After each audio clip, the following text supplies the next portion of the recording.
दूध कौन से जानवर का सबसे अच्छा होता है? बेटी, दूध तो भैंस का ही सर्वोत्तम होता है। फिर तो आपको भैंसशाला चलानी चाहिए स्वामी जी। आप गौशाला चलाते हैं और दूध भैंस का सबसे अच्छा बता रहे हैं।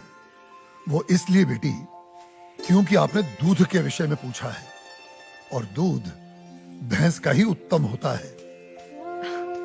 तो फिर गाय का दूध स्वामी जी? बेटी, गाय का दूध दूध नहीं, अमृत होता है। और हमारे लिए गाय जानवर नहीं, हमारी माँ है। वो कैसे स्वामी जी? बेटी, हमारे शास्त्रों में स्पष्ट उल्लेख है, गावो विश्वस्व मातरः, गाय संपूर्ण विश्व की माता है।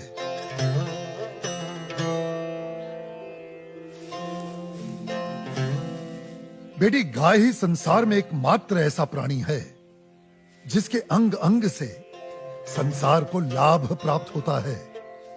गाय दया, ममता और त्याग की देवी है। गाय लोक मंगल का स्वरूप है। लोक मंगल का स्वरूप है? वो कैसे स्वामी जी? हाँ बेटी, गाय का दूध पीने से शरीर के साथ साथ मस्तिष्क का भी विकास होता है। गाय के दूध में 8 प्रकार के प्रोटीन्स, 6 प्रकार के विटामिन्स, अनेकों प्रकार के एमिनो एसिड्स और न जाने कितने प्रकार के दुर्लभ तत्व प्राप्त होते हैं। It's a complete and wholesome food. ये मानव शरीर के प्रत्येक रोगों के लिए वरदान है, इसीलिए ये अमृत है। अब तुम गौमूत्र को ही ले लो। गौमूत्र बेटी अद्भुत औषधि है, और हमारे आयुर्वेद में तो कई सारी जीवन रक्षक दवाएं गौमूत्र को केंद्रित करके ही बनाई जाती हैं। अच्छा। क्या आपको पता है, अमेरिका अपनी दवाइयां बनाने के लिए काऊ यूरिन इंडिया से ही इंपोर्ट करता है। रियली? अब आओ गोबर पर। काऊ डंग, जिसका अज्ञानी लोग बहुत मजाक उड़ाते हैं, वही गोबर ईंधन और खाद यानी कोल और मैन्योर का काम करता है। It's a natural fuel and fertiliser. आपको पता है बेटी, गांव के कच्चे घरों की दीवारों पर गोबर लेपने से उन पर सूर्य की सख्त और विषाक्त किरणों का असर ही नहीं होता। ओह। बेटी, हमारे शास्त्रों में कहा गया है कि गाय के खुरों से उड़ी धूल यानी गोधूली अपने मस्तक पर लगाना तमाम तीर्थों में स्नान करने के बराबर है। लेकिन स्वामी जी, आपने ये गौशाला खोलकर जो बूढ़ी और दूध ना देने वाली गायों को शेल्टर दिया है, अगर कोई कसाई इन्हीं गायों को काटकर उनका मांस अगर बाजार में बेचता है, उसे तो 30-40 हजार का लाभ हो सकता है। लेकिन आपने तो इन बूढ़ी गायों को शरण देकर उसके पेट पर तो लात मार दी है। उस बेचारे का तो रोजगार छिन गया है स्वामी जी। हम कितने एहसान फरामोश हो गए हैं बेटी। चलो आज एक कैलकुलेशन करते हैं। एक गाय 20 से 25 साल जीती है। वो अपने जीवन काल में 15 साल हर रोज 15 से 20 लीटर दूध देती है। इसका मतलब एक साल में हुए तकरीबन 7,000 लीटर दूध, और 15 साल में हुए 1,05,000 लीटर दूध। अब आप अंदाजा लगा लो, 1 लीटर दूध कितने का बिकता है, और 1,05,000 लीटर दूध कितने का बिकेगा। अब तुम वैसे ही गोबर और गौमूत्र का भी गणित जोड़ लो। तुम्हारी आंखें फटी और खुली रह जाएंगी कि एक गाय अपने पूरे जीवन काल में कितने करोड़ों रुपए मनुष्य को कमा कर देती है। बेटी, अनेक इंडस्ट्रीज काऊ डेयरी और उसके बाय प्रोडक्ट्स पर टिकी हुई हैं। और ये गणित यहीं खत्म नहीं होता बेटी। उसकी मृत्यु के उपरांत उसकी चमड़ी, उसकी अस्थियां भी काम में आती हैं। उससे भी लोग पैसे कमाते हैं। और आप 30-40 हजार रुपयों की खातिर उस ममता की मूर्त को जीवित काट कर व्यापार करने की बात कर रही हो, उसे खाने की बात कर रही हो।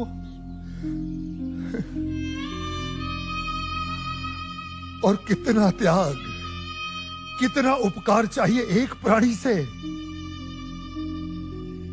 जिस मां ने अपने जीवन काल में हमें इतना धन दिया हो, हमारी सेवा की हो, उसके वृद्ध हो जाने पर, उसके बीमार हो जाने पर हम उसका त्याग कर दें, उसे अबैंडन कर दें।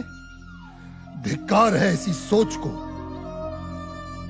बेटी अपनी मां के वृद्ध हो जाने पर उसे बेचा नहीं जाता, उसे काटा नहीं जाता, उसकी सेवा की जाती है। मैं आपकी बात से सहमत हूँ स्वामी जी, लेकिन आपका पॉइंट ऑफ व्यू प्रेजुडिस भी तो हो सकता है, क्योंकि आप एक हिंदू हैं। ओ मैडम जी, आप बिल्कुल गलत बोल रही हैं। मैं एक मुसलमान हूँ और मेरा नाम इस्लाम मुन्ना शेख है और मैं इस आश्रम का ग्वाला हूँ। और हमारे कुरान पाक में कहीं भी गाय के गोश्त को खाना नहीं लिखा है। हम हिंदुस्तान में रहते हैं। अगर गाय हिंदुओं की माँ है तो गाय हमारी भी माँ है। तो इसका मतलब आप भी गौ हत्या के खिलाफ हैं? 100%। हम हिंदुस्तान में गौ हत्या नहीं होने देंगे।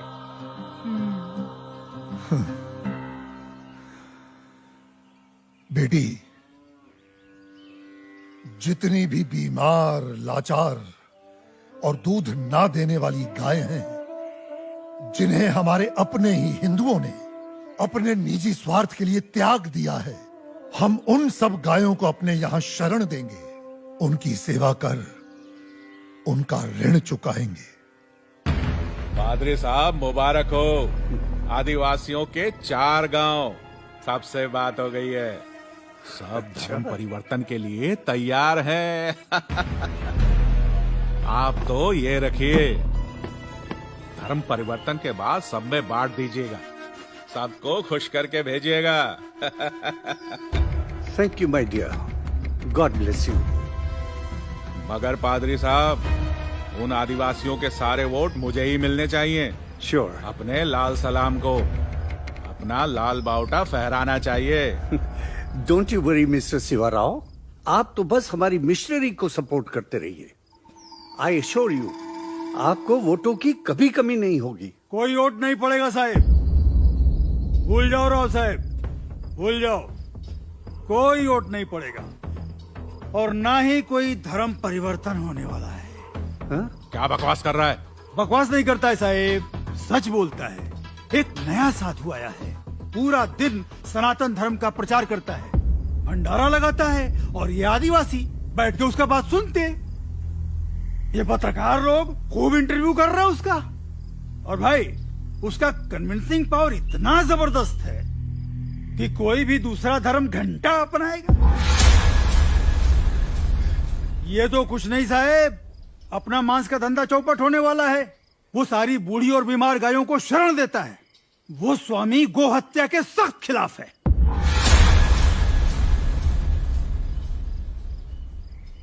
शिवा साहिब, इन्हीं गायों को तो हम खरीदते, इन्हीं का तो मांस बेचते। आपको पता है, उसकी गौशाला में मुसलमान काम करते हैं और हमारे कसाई घर में कई कसाईयों ने गाय काटने से इनकार कर दिया है। शिवा साहिब, गाय नहीं कटेंगी तो धंधा कैसे होएगा, और धंधा नहीं होएगा तो पैसे कहाँ से आएंगे, और पैसे नहीं आएंगे तो इलेक्शन में जीतेंगे कहाँ से। उन्हें अपनी भाषा में समझाया नहीं उसको? समझाने गए थे साहिब, साले ने दम देके भगा दिया हमको। बोले तो बहुत सॉलिड है, एकदम पावरफुल है वो।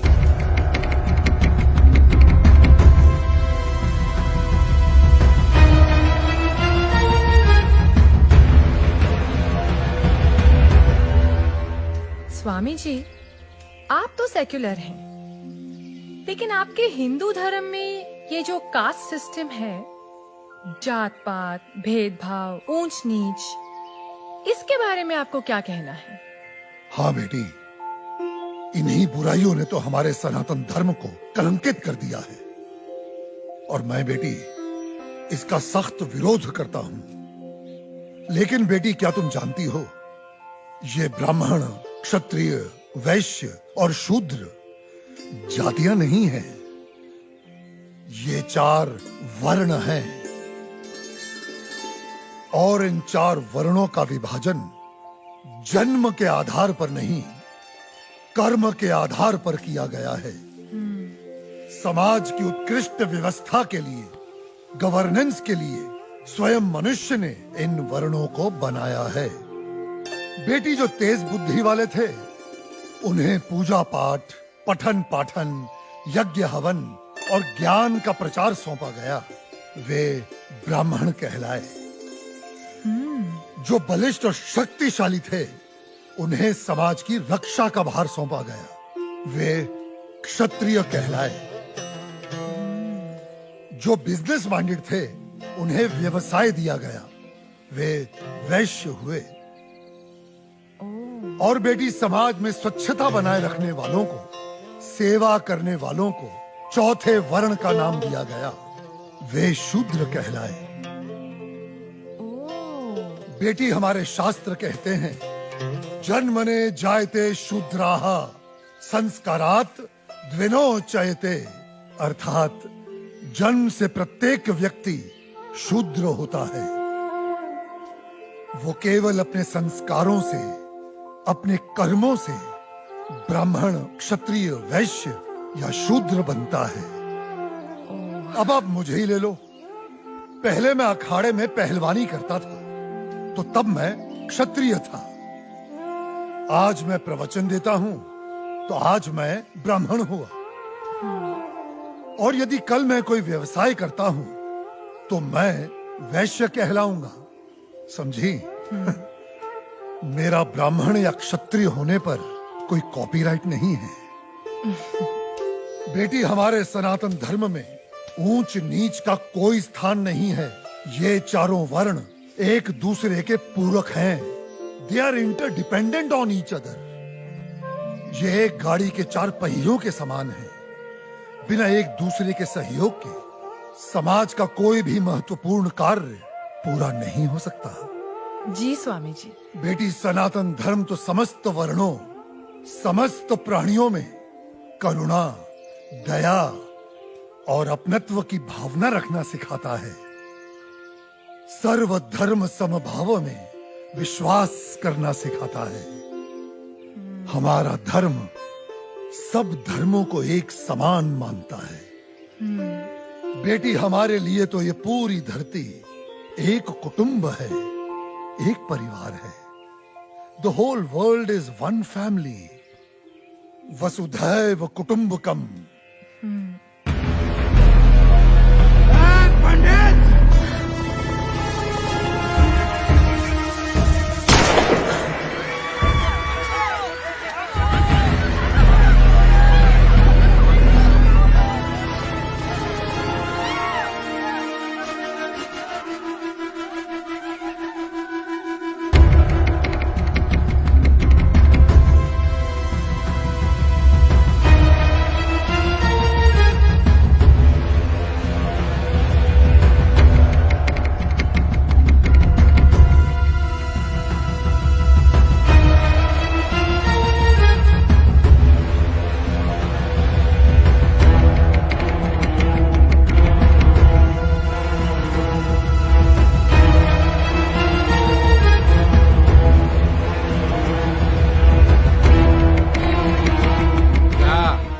क्या रहा है यहाँ पर? हाँ, चल क्या रहा है यहाँ पर?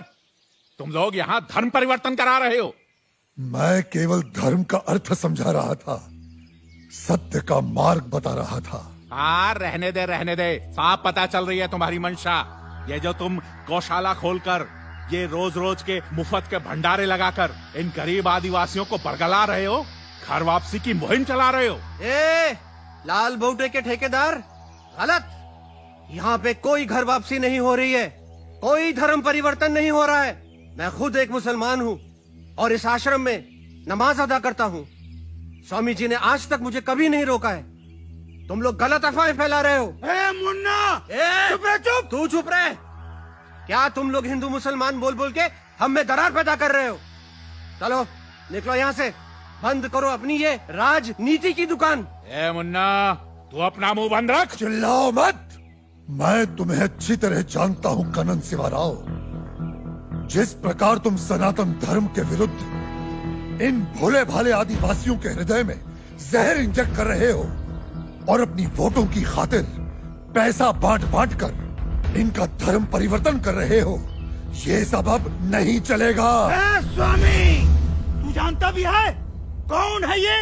जानता हूं, तुम्हारे आका हैं जो तुम्हारे नाम पर फर्जी ट्रांसपोर्ट कंपनी चला रहा है और गैर कानूनी तरीके से गौ मांस बेचने का घोर अपराध कर रहा है। ए पंडित!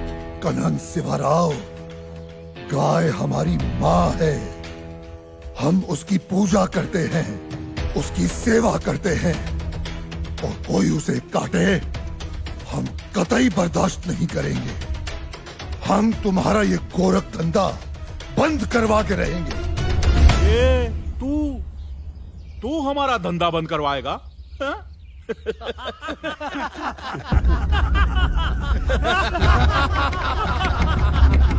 जाइला। ए गौरक्षको, एक गाय का गोश्त भी गोश्त ही होता है। ए, तू होता कौन है हमें रोकने वाला? हा? मैं मुर्गी का गोश्त खाऊं, बकरे का गोश्त खाऊं या गाय का गोश्त खाऊं, गोश्त तो गोश्त ही होता है। ए, क्या फर्क पड़ता है? बिल्कुल फर्क पड़ता है। मानो तो माँ माँ है वरना जानवर। कनन शिवाराव, माँ, बहन, बेटी और पत्नी सभी स्त्री जात होती हैं, लेकिन सभी के साथ एक जैसा संबंध नहीं बनाया जा सकता। ए कनन, क्या तू अपनी माँ बहनों के साथ सोता है, उनका बिस्तर गर्म करता है? हरामखोर, माँ पे जाता है।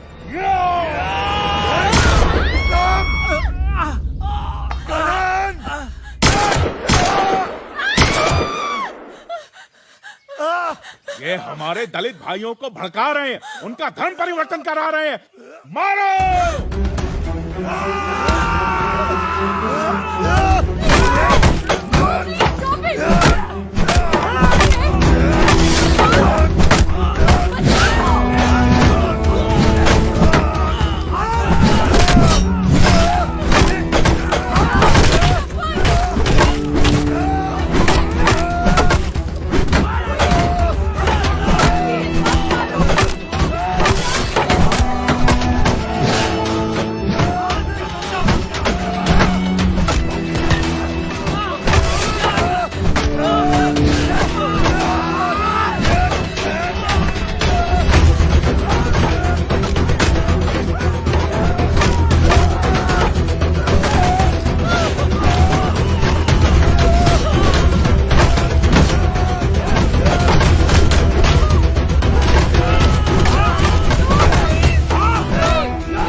ब्राह्मण को कमजोर मत समझ।